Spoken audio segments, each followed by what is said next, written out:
औपनिवेशिक शासन से आदिवासियों के जीवन पर क्या असर पड़े।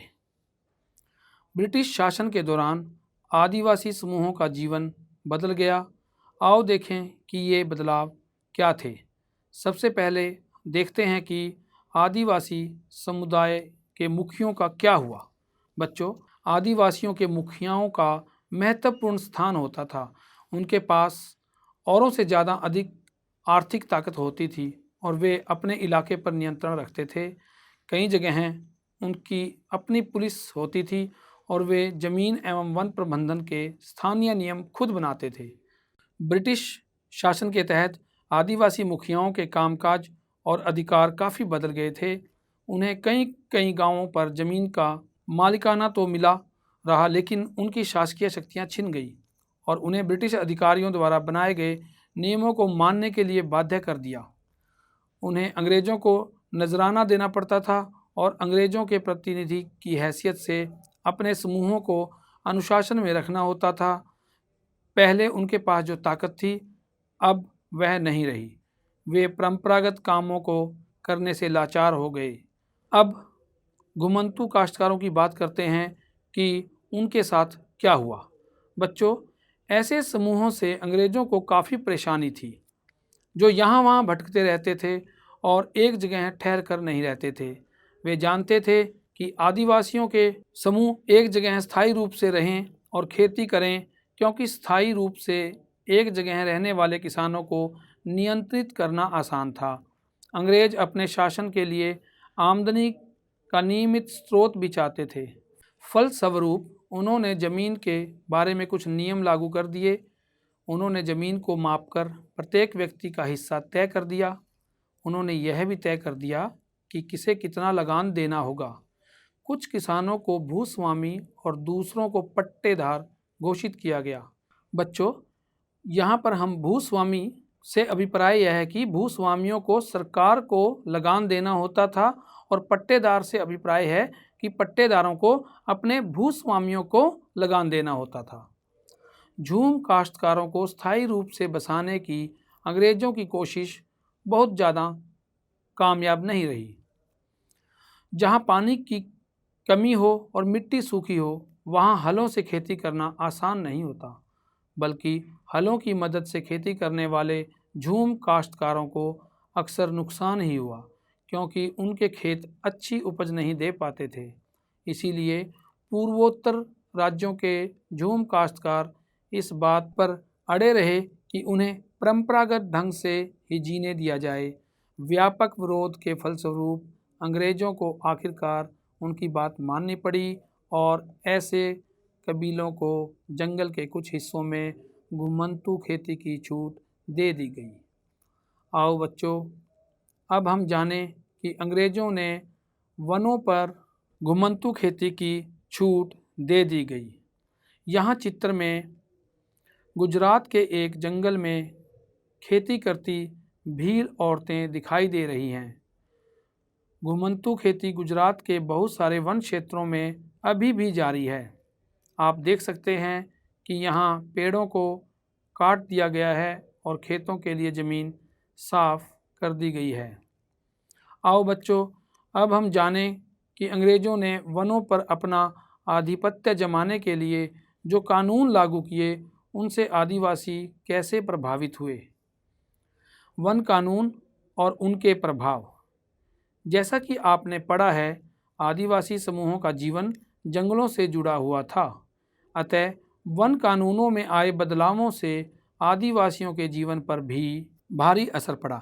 अंग्रेज़ों ने सारे जंगलों पर अपना नियंत्रण स्थापित कर लिया था और जंगलों को राज्य की संपत्ति घोषित कर दिया था, जो कि अब से पहले नहीं हुआ करता था। कुछ जंगलों को आरक्षित वन घोषित कर दिया गया। ये ऐसे जंगल थे जहां अंग्रेज़ों की ज़रूरतों के लिए इमारती लकड़ी पैदा होती थी।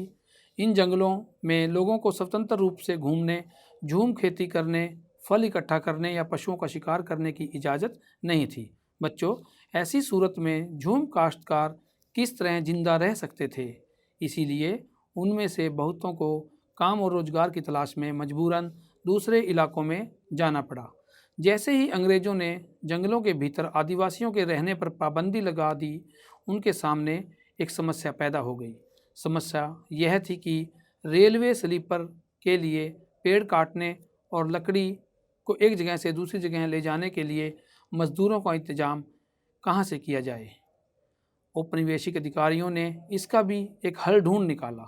उन्होंने तय किया कि झूम काश्तकारों को जंगल में ज़मीन के छोटे टुकड़े दिए जाएंगे और उन्हें वहाँ खेती करने की भी छूट होगी, बशर्ते गांव में रहने वालों को वन विभाग के लिए मजदूरी करनी होगी और जंगलों की देखभाल करनी होगी।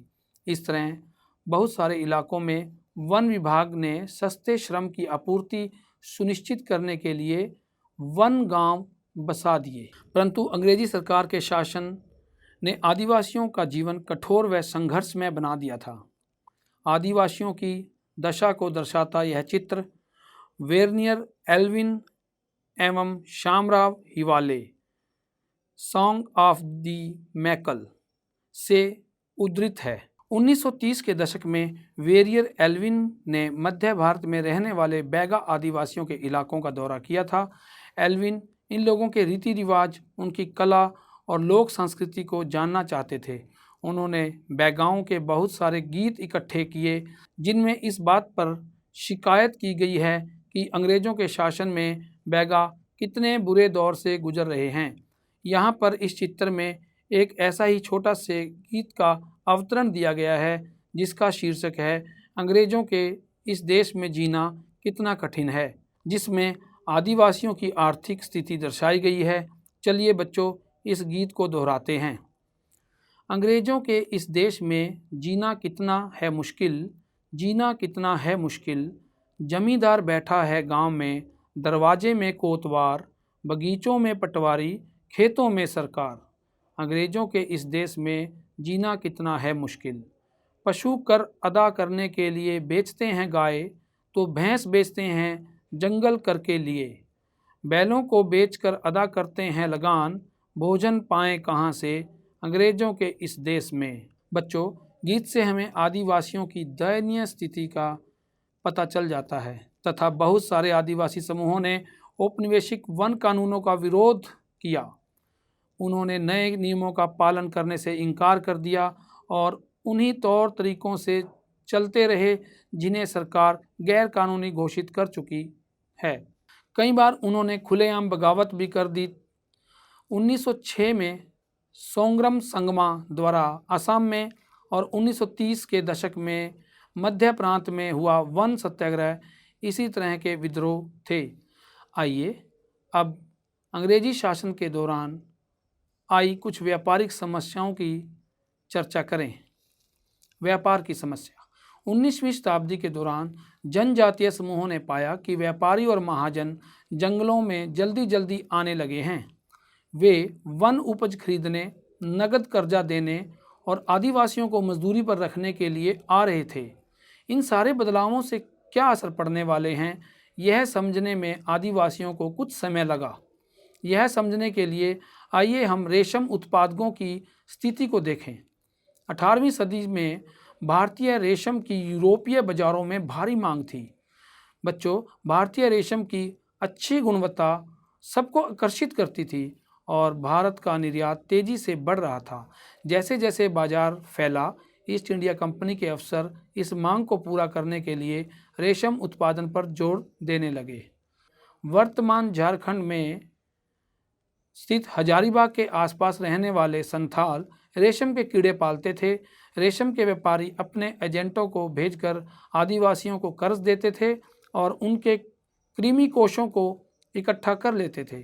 1000 कृमि कोषों के लिए मात्र 3 या 4 रुपये मिलते थे। इसके बाद इन कृमि कोषों को बर्दवान या गया भेज दिया जाता था, जहां उन्हें 5 गुना कीमत पर बेचा जाता था। निर्यातकों और रेशम उत्पादकों के बीच कड़ी का काम करने वाले बिचौलियों को जमकर मुनाफा होता था। रेशम उत्पादकों को बहुत मामूली फ़ायदा मिलता था। स्वाभाविक है कि बहुत सारे आदिवासी समुदाय बाजार और व्यापारियों को अपना सबसे बड़ा दुश्मन मानने लगे थे। बच्चों, इन्हें भी ये दिक्कू मानते थे। प्रस्तुत चित्र आदिवासी औरतों की संघर्षपूर्ण जिंदगी दर्शाते हैं। इस चित्र में आप देखिए, गोदारा औरतें बुनाई करती हुई दिखाई दे रही हैं और दूसरे चित्र में औरतों के लिए घरेलू काम सिर्फ घर तक ही सीमित नहीं था, वे खेतों और कारखानों में भी अपने बच्चों को साथ लेकर काम पर जाती थी। बच्चों, इससे भी बुरी हालत आदिवासियों की उस वक्त हुई जब इन कानूनों की वजह से उन्हें दूसरे इलाकों में काम पर जाना पड़ा था।